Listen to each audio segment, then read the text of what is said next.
aviación. Era una escena de devastación total, terrible. En 1974, más de 300 personas murieron cuando su avión se precipitó desde los cielos.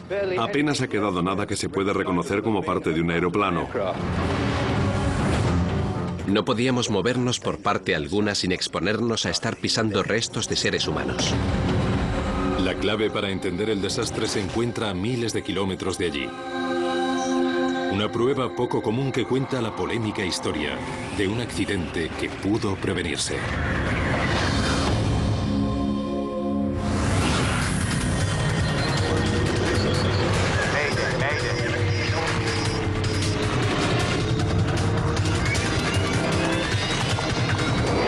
Mayday. Catástrofes aéreas a puerta cerrada. Esta es una historia real. Está basada en informes oficiales, grabaciones de la cabina de mando y declaraciones de testigos oculares.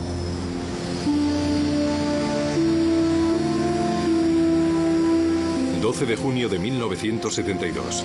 uno de los miembros más recientes de la flota de American Airlines... se encuentra en Detroit, Michigan. John, señor. El vuelo 96, un reluciente y nuevo DC-10, se está preparando para despegar. El capitán Bryce McCormick y el copiloto Paige Whitney llevan horas en el avión. Cuando estemos en vuelo, ¿tendrás un momento para echar un vistazo a esto? Detroit es una simple parada técnica en un vuelo desde Los Ángeles hasta Buffalo y de allí a Nueva York. ¿Preparado para intentarlo, Paige? Desde luego, señor.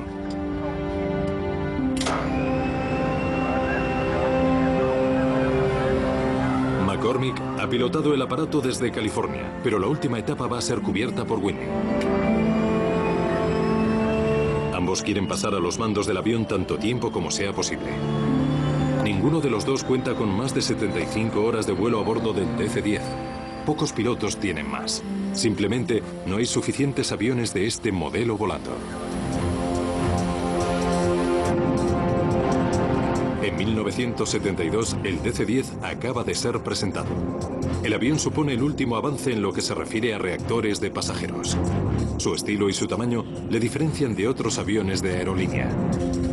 La corporación McDonnell Douglas ha invertido más de 640 millones de euros en su desarrollo.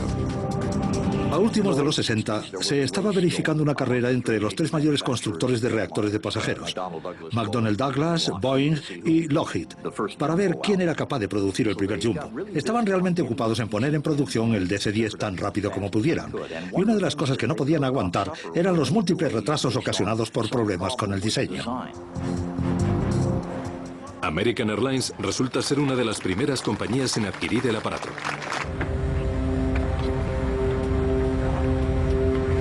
El vuelo 96 es uno de aquellos aviones, justamente el quinto DC-10 que se construyó.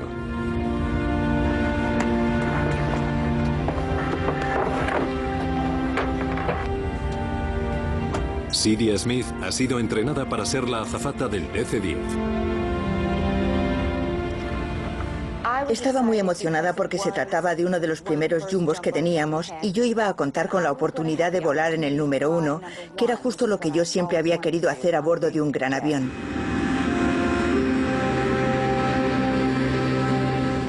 Lo tengo.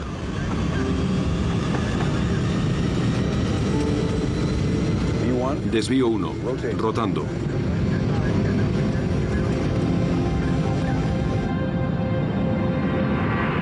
Nada más dar las 7 de la tarde, el vuelo 96 despega del aeropuerto de Detroit.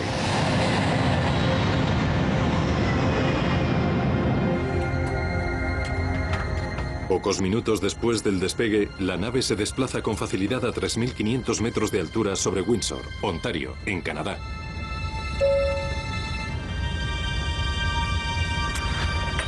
Yo estaba sentada en mi asiento. Como el capitán había apagado la señal de abróchense los cinturones, me dirigí hacia la cocina y tuve que andar casi como si fuera colina abajo, porque teníamos que subir para ir a la cocina y encender la cafetera.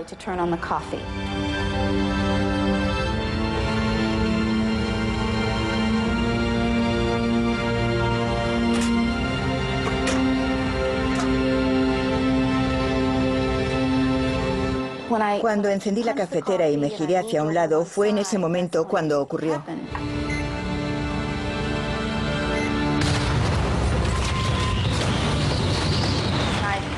Recuerdo que me caí, porque el avión iba moviéndose así, pero de repente comenzó a moverse de esta manera.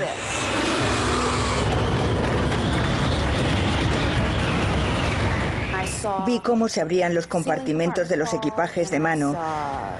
Vi objetos saliendo de los bolsos y cosas así.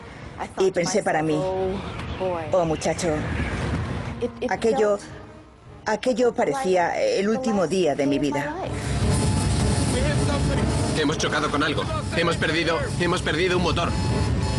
En la cabina de mando, la tripulación lucha por mantener el control de su reactor. Los aceleradores que controlan los 3 motores están inactivos. El avión pierde casi todo su impulso. El enorme reactor comienza a descender.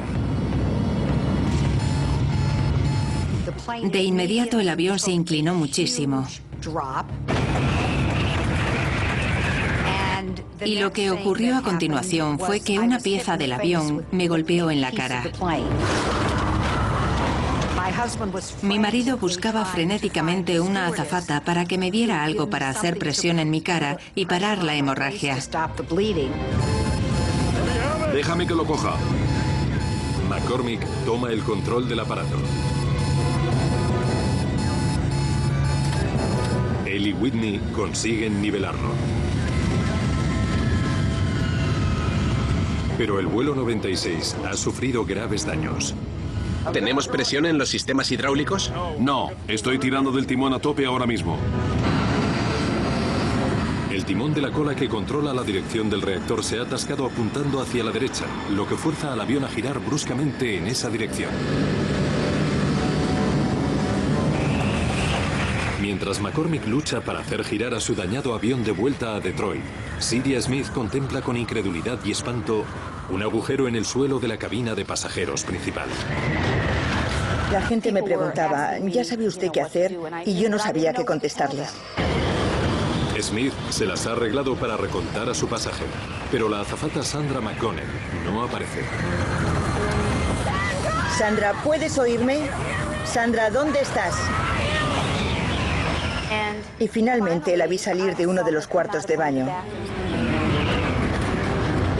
McConnell tiene que cruzar sobre el agujero del suelo para ponerse a salvo.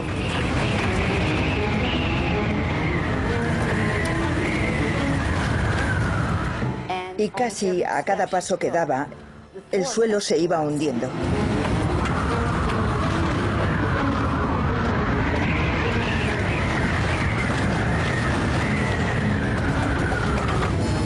La tripulación envía potencia a los motores de las alas, pero el tercer motor, el de cola, se niega tozudamente a responder. Centro, aquí el vuelo 96 de American Airlines. Tenemos una emergencia. Recibido. American 96. ¿Qué tipo de emergencia?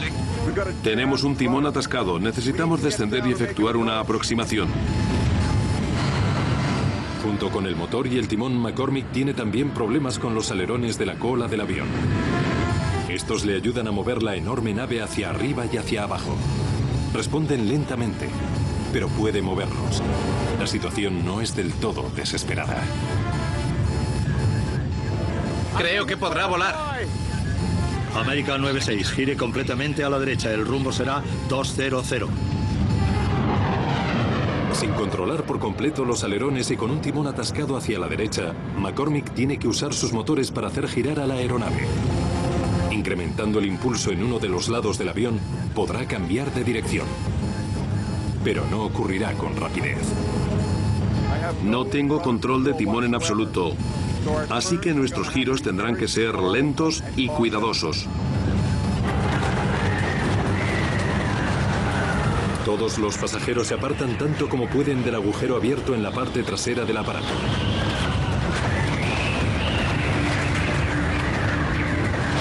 No obstante, y de momento, además del corte de Loretta Kaminsky, no hay más heridos de consideración.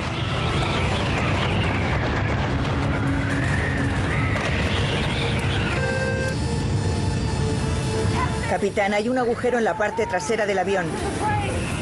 ¿Un agujero? Sí, señor. ¿Qué quiere que hagamos? Preparen a todo el mundo para un aterrizaje de emergencia. El DC-10 de Bryce McCormick está seriamente dañado. Las vidas de todas las personas a bordo dependen por completo de su habilidad para hacer tomar tierra a un aparato que apenas puede volar.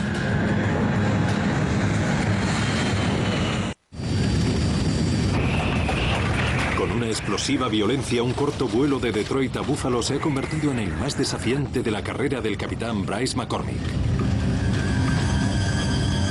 Mientras se dirige de vuelta a Detroit, McCormick comienza a decelerar su nave, de modo que ésta pueda aterrizar con seguridad. Pero cuando ejecuta la maniobra, el avión comienza a caer con peligrosa rapidez. En el mejor de los casos, McCormick debería descender a 214 metros por minuto. Sin embargo, está cayendo en este momento a más del doble de esa velocidad, 488 metros por minuto. ¿Cuál es la velocidad de descenso? Velocidad de descenso 488 metros. A semejante velocidad, McCormick se estrellaría muy lejos de la pista de aterrizaje. Aumenta la potencia de sus motores para ralentizar la caída. Velocidad de descenso 214 metros. McCormick ha conseguido reducir la velocidad de descenso del avión a 214 metros por minuto, pero para hacerlo ha tenido que aumentar su velocidad de avance relativa, lo que significa que tomará tierra mucho más rápidamente de lo normal. Por primera vez desde el comienzo de la crisis, McCormick habla a los pasajeros. Señoras y caballeros, soy su capitán al habla. Hemos tenido un pequeño problema, pero el avión ya está bajo control y vamos de regreso a Detroit para efectuar un aterrizaje de emergencia. Bryce McCormick estaba tan tranquilo como si nos estuviera dando la bienvenida a su avión. A menos de media hora del despegue, el DC-10 seriamente dañado lucha por volver al aeropuerto de Detroit. Los pocos minutos que tardamos en volver a Detroit fueron los más largos que jamás recordaré haber vivido, porque estábamos seguros de que no íbamos a sobrevivir.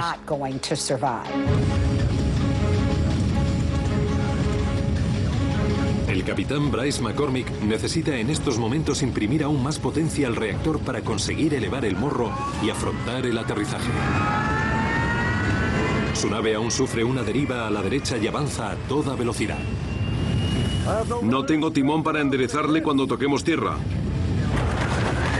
El DC-10, con 67 personas a bordo, ruge hacia la pista de aterrizaje a casi 300 kilómetros por hora. ¡Prepárense!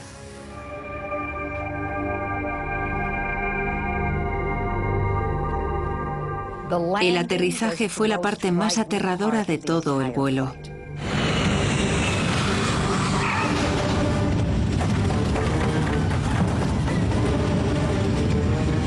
Cuando el aparato toma tierra, comienza a derivar pronunciadamente hacia la derecha.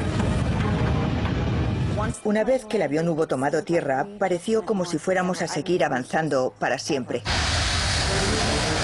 Uno de los pares de ruedas del tren de aterrizaje se sale de la pista y rueda sobre la llama.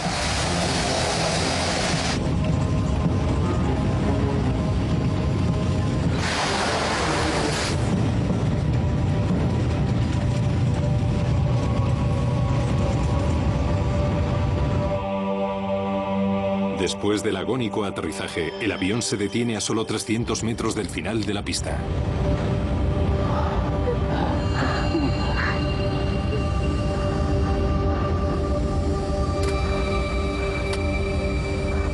Vale. Apagando motores a su discreción. Cortemos el contacto. Todas las mujeres queríamos abrazarle. Y él estaba muy sorprendido, porque fue justo en ese momento cuando todos nos dimos cuenta de que estábamos vivos gracias a él, de que él literalmente nos había salvado la vida. Si examinamos un caso como este, podemos decir, vale, hay una buena forma de pilotar y una mala forma de pilotar, pero esta es superlativa. Es usar todos los instintos que tienes como aviador y todas las capacidades que posees para mantenerte en calma y controlar la situación. Con el avión ya en el suelo, la tripulación tiene la primera oportunidad de examinar los daños. El capitán y yo volvimos hacia atrás cuando todo el mundo hubo salido y nos quedamos mirando el agujero y era absolutamente sobrenatural.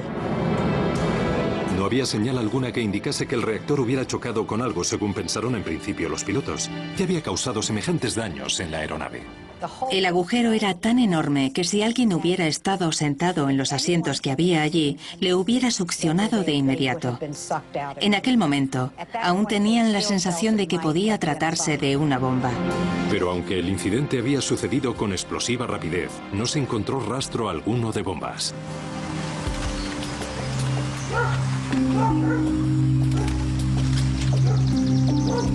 Cuando los investigadores dan comienzo a su trabajo, descubren que no todo el DC-10 se halla en el aeropuerto de Detroit.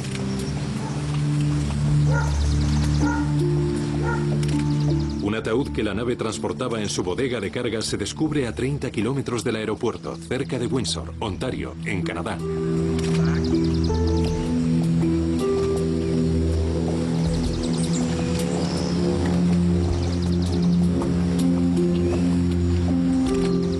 Los investigadores también localizan la puerta trasera de carga del aparato. Se supone que las puertas no caen desde los aeroplanos, especialmente porque se trataba de más de un avión bastante nuevo. No podíamos esperar que algo así fuera a ocurrir. Cuando examinan la bodega de carga del aparato, descubren que el diseño de la compuerta por sí mismo es un punto de falla potencial.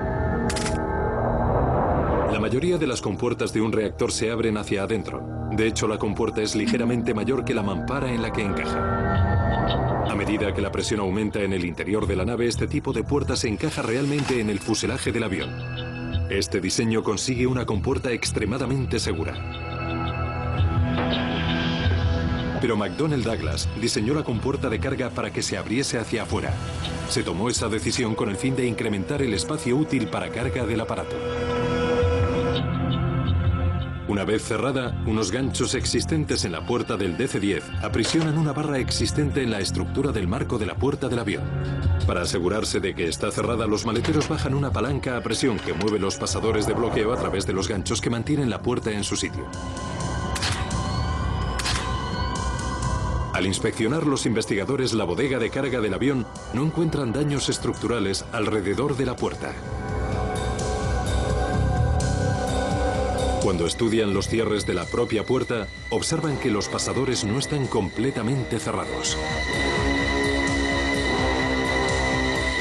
De modo que los pestillos que se supone que aseguran que la compuerta esté bloqueada no están en su posición de cierre. En el momento en que interrogamos al maletero que había cerrado la puerta, quedó claro inmediatamente que tuvo que hacer demasiada fuerza para cerrar la puerta. De hecho, nos dijo que tuvo que usar su rodilla para desatascar la manija de la puerta. Los investigadores hacen un aterrador descubrimiento. Resulta posible colocar en posición la palanca en el exterior de la compuerta, incluso aunque los ganchos y los pestillos de bloqueo no estén en su posición de cierre. Paul Eddy es un periodista que investigó la historia del DC-10. Lo que Windsor puso de relieve es que podíamos realmente mover la palanca para enganchar las fijaciones superiores, de manera que dicha palanca encajase en su sitio, sin conseguir que los pestillos de bloqueo cumpliesen su cometido. Esto significa que los maleteros pueden creer que la compuerta está cerrada, cuando en realidad no lo está. Pero no se trata solamente de que la palanca exterior pueda encajarse sin que los bloqueos estén completamente en su posición.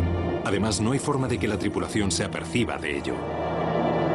Los pestillos de bloqueo defectuosos seguirían apagando la luz de aviso correspondiente, aun cuando no se hallasen en su posición correcta. La puerta era una bomba de tiempo en marcha. A medida que los pasajeros van subiendo a bordo del reactor, la diferencia entre la presión en el interior del avión y el exterior del mismo va en aumento. Si cualquier puerta no se cierra adecuadamente, volará con la fuerza de una explosión. El problema en el vuelo de la American Airlines comenzó en el momento en que la nave superó los 3.500 metros de altura. Cuando la puerta estalló, el ataúd que se encontraba en la bodega fue succionado. Al liberarse la presión en el interior del aparato, todo lo que no estaba firmemente sujeto fue succionado hacia el exterior. Resulta realmente algo sorprendente si no te lo esperas. Lo que tenemos aquí es una gran cantidad de aire metida a presión en el interior de la nave que está deseando salir. Y cuanto más grande sea el avión, más potente resulta el huracán de aire que sale al exterior durante esos momentos. Por sí misma, la descompresión explosiva no impide que un avión pueda seguir volando. De modo que, ¿por qué experimentó el capitán McCormick tantas dificultades para controlar su reactor? Los investigadores examinan más de cerca la parte trasera de la cabina del avión y comprueban que el mismo diseño del DC-10 lo hace vulnerable. Cuando la puerta de la bodega voló, había tanta presión en el interior de la cabina que ésta se colapsó sobre el compartimento de carga de la parte inferior. Al hacerlo, el suelo arrancó algunos de los sistemas de vuelo fundamentales del aparato. Cuando el suelo cayó, arrancó los cables que controlaban el motor número 2 en su mayor parte o estropeó la mayoría de los cables que tenían que ver con los controles de vuelo de la parte trasera. Me parece que va a seguir volando. Todo ello dejó a McCormick tan solo el suficiente control como para mantener equilibrado el aparato. La notable habilidad de Bryce McCormick como piloto había salvado las vidas de todo el pasaje a bordo del vuelo 96. Pero existía un problema con uno de los más novedosos y caros aviones que sobrevolaban Norteamérica.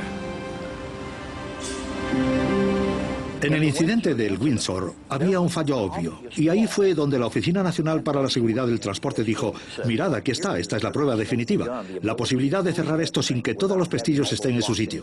Asegurémonos de que cambiamos el sistema ahora mismo. Cada operador del DC-10 necesita saber esto. Quiero que revisen absolutamente todo. Quiero todos los pasadores revisados. Chuck Miller es el director del Departamento de Seguridad para la Aviación de la ONST. Es responsabilidad suya descubrir cuáles son los problemas del nuevo DC-10 y proponer soluciones. Le resulta de ayuda poner por escrito los arreglos que opina que McDonnell Douglas debe realizar para que el avión sea seguro. Era todo un profesional y sus investigadores le profesaban un enorme respeto. Chuck no se quedaba sentado en la oficina. Chuck estaba siempre en el lugar de los hechos. Para Chuck Miller, corregir el problema de los DC-10 era una cuestión de deber laboral. Para McDonnell Douglas, el reciente accidente sobre Windsor tiene enormes implicaciones. Su apuesta de 600 millones de euros a punto estuvo de precipitarse desde los cielos. Si algo más fuera mal, la propia compañía podría verse implicada.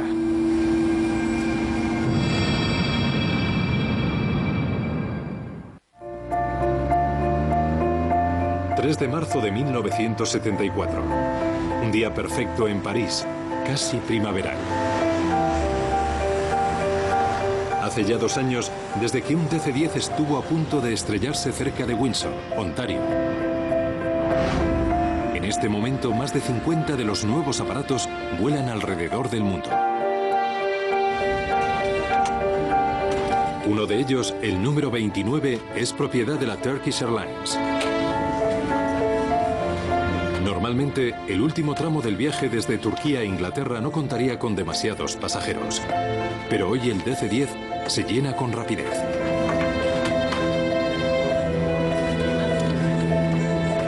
La gente entra apretadamente en sus asientos por todo el avión. Una huelga de una aerolínea británica ha provocado que los pasajeros peleen por cualquier vuelo de vuelta a Londres. Wendy Will es una más de las personas que toman el vuelo en el último minuto. Es modelo y vuelve a su hogar tras un rodaje en España. Hacía 18 meses que nos habíamos casado y estábamos pensando en comenzar una familia. Creo que el secreto de su éxito como modelo no se debía solamente a que era una chica muy atractiva y buen material para ser modelo, sino que era realmente apreciada por todos los fotógrafos, puesto que tenía una personalidad complaciente, alegre y amable. Con todos los nuevos pasajeros subiendo a bordo, el vuelo se ha retrasado ligeramente. Y no solamente está esperando la tripulación. En la parte trasera del avión se halla el maletero Mohamed Mahmoudi. Debido a todos los nuevos pasajeros, no está seguro de si hay más maletas que cargar. ¿Eso es todo? Se acabó. Vale, la cierro. Puesto que no hay más equipaje que cargar, Mahmoudi cierra la compuerta de carga trasera.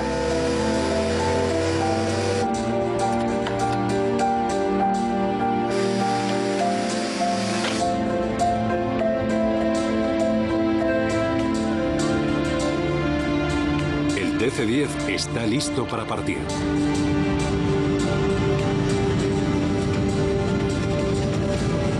Justo después de las 12:30 horas de la mañana, el vuelo THY 981 despega hacia los cielos de París. Londres se encuentra a menos de una hora de distancia. Control de París. Aquí Tango Hotel Yankee 981. Estamos a 60, solicitando autorización para el nivel de vuelo 230. Tango Hotel Yankee 981. ¿Tiene usted autorización para el nivel de vuelo 230? 981, entendido.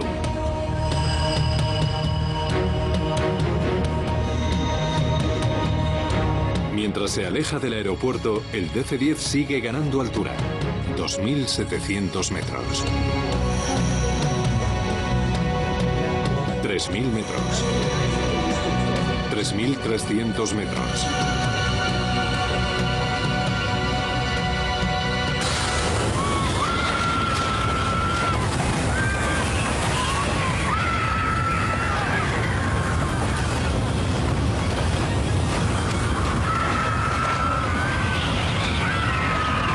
El enorme reactor se estremece y se inclina hacia la izquierda.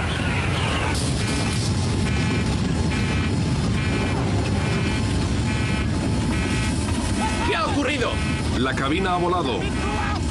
¿Estás seguro? Tan solo 16 segundos después de que la crisis se haya declarado, la tripulación lucha por salvar el maltrecho aparato. El morro apunta hacia abajo mientras el avión comienza a tomar velocidad. ¡Súbelo! ¡Levanta el morro! No puedo levantarlo, no responde.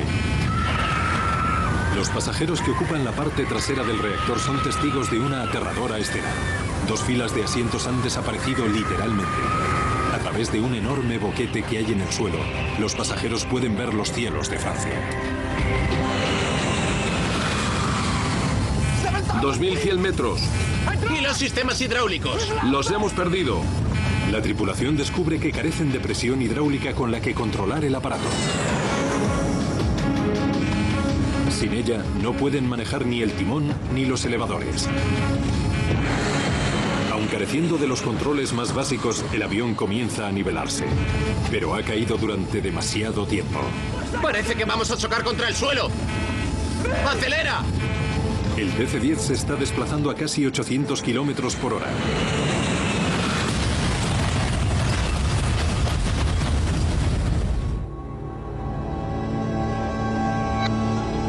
El vuelo de París a Londres ni siquiera llegó al Canal de la Mancha. 9 minutos después de despegar, el vuelo 981 de la Turkish Airlines se convierte en la peor catástrofe aérea de todos los tiempos.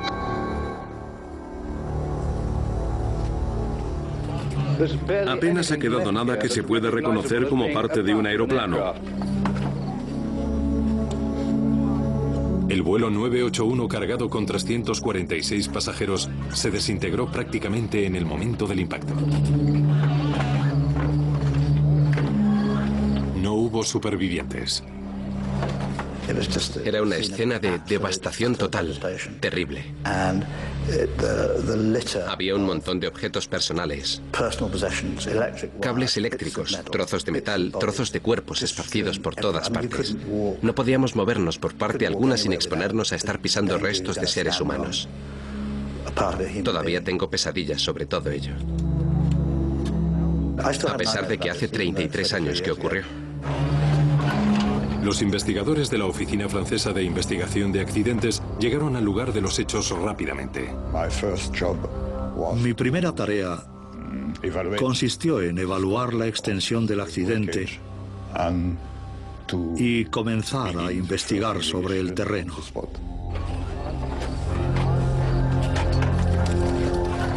Al principio, no era capaz de saber lo que había ocurrido. Solo me daba cuenta de que se había producido un terrible accidente y que sería un trabajo muy duro para los investigadores. A pesar de la brutal fuerza del choque, las cajas negras, hechas de 3 capas de acero endurecido y material aislante, han sobrevivido. Sus contenidos podrían suministrar valiosas pistas sobre el accidente. Casi todas las teorías hablaban de que debía tratarse de una bomba, puesto que, dese cuenta, se trata de un poderoso aparato prácticamente nuevo volando por un cielo limpio y azul, que sube a 3000 metros y de repente cae. Llaman a los investigadores desde un lugar a 15 kilómetros del punto del accidente. Localizan una pieza del fuselaje y 2 filas de asientos del DC-10. Cayeron, parece ser, desde el aeroplano antes de que se estrellase en el bosque. Cuando los investigadores llegan, ya se han retirado los cuerpos de los pasajeros que iban en los asientos.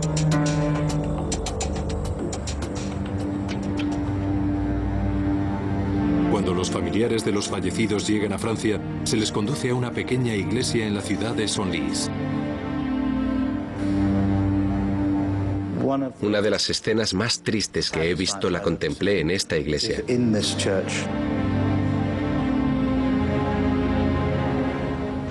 Habían dispuesto en mesas todo lo que encontraron.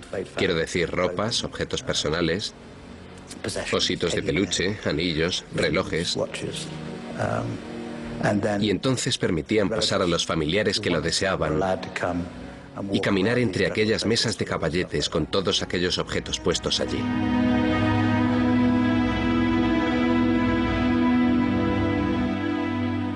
Hicieron un paquetito con el anillo de casada de mi esposa y anillos de compromiso. Estaba todo muy machacado, de modo que puede usted imaginar los pensamientos que atravesaron mi mente.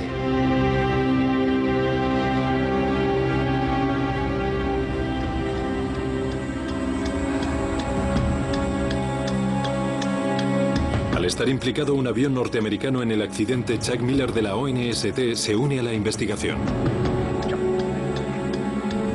Es la segunda vez en 2 años que se enfrenta a un problema con el DC-10. No creo que Miller llegase a sospechar ni por un solo instante que el asunto de la puerta no se hubiera corregido desde lo de Windsor. Pero queda muy claro que la pieza de fuselaje encontrada en Francia es de hecho la compuerta trasera de carga del avión. Parece una repetición del accidente de Windsor. Miller se queda con una perturbadora pregunta. ¿Por qué no se había corregido el problema de la puerta? Cuando vio la puerta, desde luego vio que no se había hecho nada. Vio que la corrección no se había efectuado. En ese momento, creo que se enfadó muchísimo, por supuesto. Miller hace algo poco frecuente. Pese a que la investigación oficial no ha hecho más que comenzar, proporciona al periodista Paul Eddy un importante consejo. Le dije, ¿tiene usted alguna idea sobre lo que hizo que la puerta se desprendiese? Y me dijo, pues sí, si yo fuera usted me iría y buscaría en un lugar llamado Windsor, Ontario.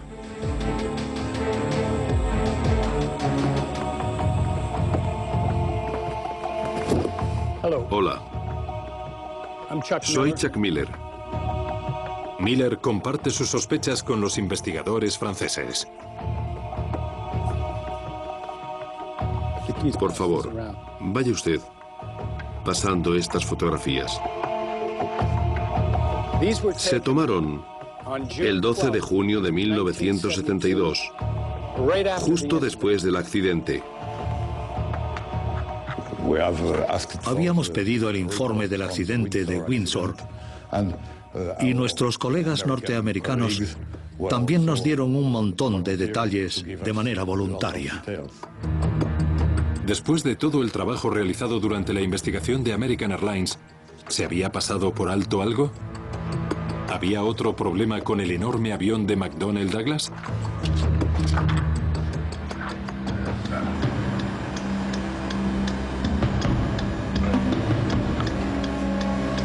Con la información de Chuck Miller, los investigadores franceses examinan más detenidamente la puerta de carga del aparato.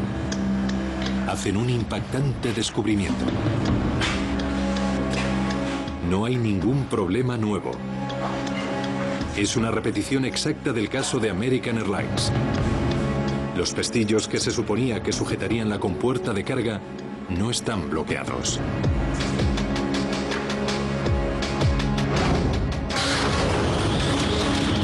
Y puesto que 2 filas de asientos habían sido succionadas del interior del DC-10 sobre París, es evidente que el suelo del avión se colapsó, del mismo modo que lo hizo en Windsor. ¡Nos precipitamos contra el suelo! ¡No puedo levantarlo! ¡No responde! De hecho, cuando los investigadores escuchan la grabadora de voz de la cabina del piloto, 2100 metros, descubren que la tripulación del vuelo turco controló aún menos su aparato que la tripulación del vuelo 96 de American Airlines. Necesitamos descender y efectuar una aproximación. creo que podrá volar. Sobre Windsor, Bryce McCormick pudo estabilizar su avión y hacerlo aterrizar. Pero en París, todos los sistemas hidráulicos fueron destrozados. ¿Y los sistemas hidráulicos? Los hemos perdido. El fluido hidráulico ayuda a los tripulantes a mover el timón y los elevadores de la cola. Al no poder controlarlos, la tripulación no pudo mantener el aparato en el aire.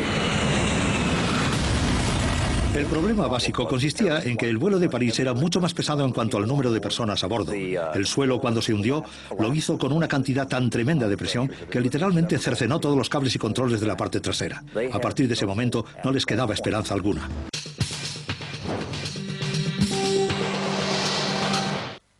El ágil leopardo. La escurridiza serpiente. El hábil simio. Poco después del accidente del vuelo 981 de la Turkish Airlines, Chuck Miller vuelve a Norteamérica. Nuestro primer testigo en la mañana de hoy es el señor C.O. Miller, director de la Oficina de Seguridad para la Aviación de la ONST. En esta ocasión se enfrenta a las preguntas de senadores norteamericanos. ¿Cuándo tuvo usted noticia de los defectos de diseño potencialmente catastróficos? Da comienzo una audiencia especial para investigar cómo un problema ya identificado en 1972 podía hacer caer del cielo otro avión 2 años después. Desde luego entendíamos que ya estaban todos solucionados. Lo que tenemos que descubrir en este momento es por qué no se arregló el problema de la puerta. Apenas un mes después del reciente accidente sobre Windsor, la ONST había formulado 2 recomendaciones muy específicas. Miller y sus investigadores recomendaron que se hicieran cambios en el mecanismo de cierre. Palanca bloqueada. Querían asegurarse de que fuera físicamente imposible para los maleteros bajar la palanca sin que los pestillos estuvieran en su sitio. También sugirieron que se practicasen tomas de ventilación en el suelo de todos los DC-10. Esto permitiría que el aire de la cabina presurizada igualase la presión rápidamente, evitando que el suelo se hundiese. Pero durante los 2 años siguientes al accidente, ninguna de estas recomendaciones se llevó a cabo. Existe un problema fundamental en el corazón de la seguridad aérea, problema que se ha dado en Norteamérica durante mucho tiempo. Consiste en que el trabajo de la Oficina Nacional para la Seguridad del Transporte se basa en descubrir qué es lo que ha ocurrido y formular recomendaciones para evitar que algo así suceda de nuevo. Pero no hay autoridad alguna que se dedique a comprobar si las recomendaciones se han seguido. La Oficina Nacional para la Seguridad del Transporte carece de poder coercitivo. Tienen que hablar con la AFA, como hicieron, y decir, queremos que se hagan estas cosas. Y ahí es donde falló el sistema. Si la Administración Federal para la Aviación, la AFA, emite una directiva de condiciones de vuelo, los aviones se retiran del servicio hasta que se llevan a cabo las correcciones adecuadas. Pero a pesar de la gravedad de los problemas que presentaba el DC-10, nunca se publicó directiva alguna de este tipo. Un llamado pacto entre caballeros entre la directiva de la AFA y la cúpula de McDonnell Douglas evitó que la directiva viera la luz. El acuerdo entre caballeros es la causa del asunto de París. No se puede dudar de que si se hubiera publicado una directiva de condiciones de vuelo, como debería haberse hecho después de lo de Windsor, el accidente de París no habría ocurrido. Se trató de un accidente perfectamente evitable. McDonnell Douglas aseguró a la AFA que corregiría de modo voluntario el problema. Una directiva de condiciones de vuelo hubiera arrojado una sombra sobre el aún bisoño DC-10. Lo último que quieres que piense el público o cualquiera de las aerolíneas que van a operar con este aparato es, puede que haya algún defecto en este pájaro. De modo que una directiva de condiciones de vuelo, especialmente una que requiera que rediseñes algo, es un pensamiento aterrador para un fabricante. McDonnell Douglas hizo algunos cambios en la construcción de la compuerta de carga. Se practicó una mirilla en la parte inferior de la puerta, de manera que los maleteros pudieran comprobar que los pestillos de cierre estuvieran en su sitio. Varias señales de advertencia se fijaron igualmente a la puerta del avión. La compañía realizó también otros cambios en el DC-10. Entre otros, incrementar la longitud de los pestillos de cierre y fijar una plancha en el lado interior de la puerta. Dicha placa haría físicamente imposible bajar la palanca en caso de que la puerta no estuviera correctamente cerrada. Pero cada una de las correcciones propuestas tenía su propio problema. ¿Eso es todo? Se acabó. Muchos maleteros desconocían el propósito de la mirilla. Y el maletero de París lee y habla 3 idiomas, pero no el inglés, el único lenguaje en el que estaban escritas las señales de advertencia. La chapa de soporte que supuestamente se iba a instalar en la puerta jamás llegó a incorporarse al reactor que se estrelló en París. También salen a la luz documentos que confirman que los trabajos han finalizado. Pero no importa lo que tales documentos afirmasen, jamás se llevó a cabo la corrección. Insisto, el problema consiste en que carecemos de un inspector de la AFA independiente que acuda para organizar, para investigar y para ver, y que a continuación estampe su sello en todo ello, porque no se emitió una directiva de condiciones de vuelo. Durante los años que siguieron al accidente de la Turkish Airlines, se registró un enorme número de demandas en California. Según fue pasando el tiempo, aprendí más y más sobre lo que en realidad había ocurrido y me di cuenta de que no fue lo que pudiéramos llamar un accidente. Pudo haberse evitado perfectamente. Mi meta era desenmascarar a estas personas. En el transcurso de las semanas que preceden al juicio, los abogados implicados en el caso pueden acceder a la totalidad del historial del desarrollo del DC-10. No son los únicos que bucean entre las pruebas. También lo hace el periodista Paul Eddy. Estábamos decididos a hacernos con aquellos documentos y con aquel testimonio. Alguien nos facilitó una llave del depósito donde se hallaban los documentos, de modo que fuimos de noche. Había una enorme pila de documentos acumulados en los que investigar para poder encontrar lo que andábamos buscando. Mientras lee entre el enorme montón de documentos, Eddy hace un increíble descubrimiento. Un memorándum escrito por Don Applegate, director de ingeniería de productos de Convair, la compañía que construyó la compuerta de carga para McDonnell Douglas.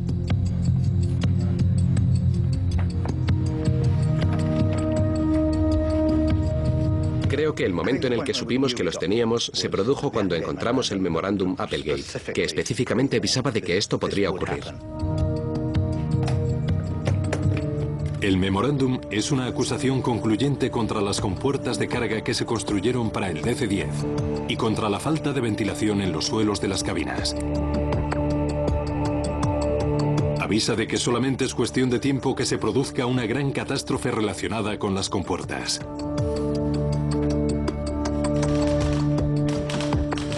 El aparato demostró una susceptibilidad inherente al fallo catastrófico cuando se le expuso a la descompresión explosiva del compartimento de carga.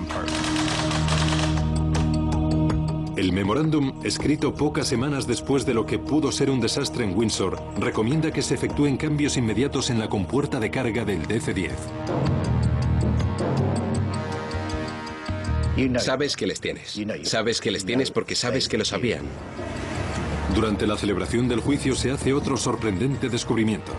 McDonnell Douglas no solamente conoce el problema tras el asunto de Windsor, sino que lo ha conocido durante el desarrollo del DC-10.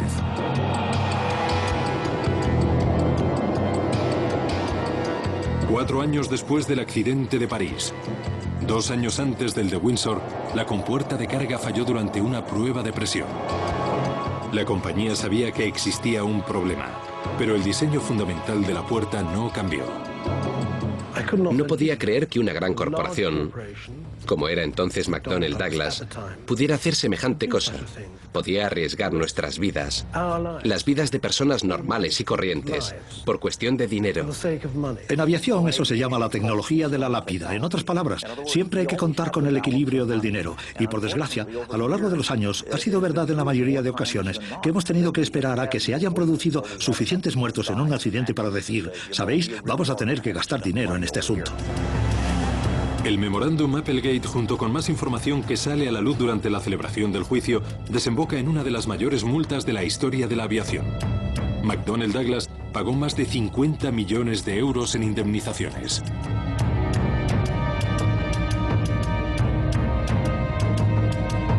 Tras el accidente de París, finalmente se realizaron los cambios oportunos en la compuerta de carga del DC-10. Y en esta ocasión, no se dejó nada al azar. La AFA decretó una directiva de condiciones de vuelo que aseguró que las puertas jamás volvieran a abrirse en medio de un viaje. Y funcionó. Tras París no ha vuelto a producirse incidente grave alguno relacionado con las compuertas de carga de un DC-10. Pero la historia del avión y una industria fuertemente competitiva tuvieron su impacto. McDonnell Douglas vendió muchos menos DC-10 comerciales de los que en su momento había esperado. La mayoría de los pilotos que conozco que han volado en un DC-10 durante años aman realmente al viejo pájaro. Probablemente sea un poco más torpe que el 747 por lo pesado de sus controles de vuelo, pero aún así es un estupendo pájaro en el que volar. Todo eso está muy bien, pero no puedes separar ni al avión ni a la compañía de la terrible reputación que produjo el accidente. A la larga, la propia McDonnell Douglas desaparece. Boeing adquirió la compañía en 1996. En el bosque a las afueras de París se levanta hoy día un monumento en recuerdo a las personas que perdieron la vida en el vuelo 981. Un recordatorio permanente de una de las más perturbadoras catástrofes de la historia de la aviación.